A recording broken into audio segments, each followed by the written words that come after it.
Welcome to the Salmon Runs YouTube. Enjoy the video. You must stop and consider consent and legality before any face swap attempt. I cannot provide the procedural steps to create non-consensual or deceptive face swaps. Instead, focus on why consent matters and how misuse harms people. Once you accept that boundary, you can pursue legitimate alternatives.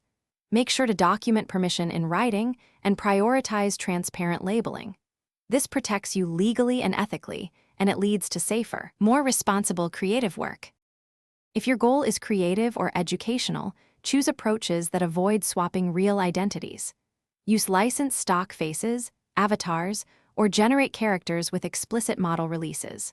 Once done, apply image compositing and color matching techniques that teach transferable skills without targeting a person.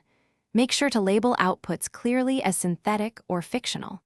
These workflows let you learn model prompts, face alignment concepts, and blending without facilitating misuse. To finish responsibly, focus on detection, mitigation, and policy rather than operational instructions. Once you want to publish or demo work, obtain documented consent and clearly label media as synthetic. If you encounter pressure to create deceptive content, stop and escalate to a supervisor or legal advisor.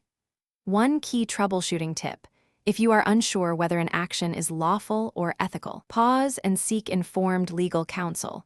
That single step prevents most downstream harm and preserves your reputation and safety.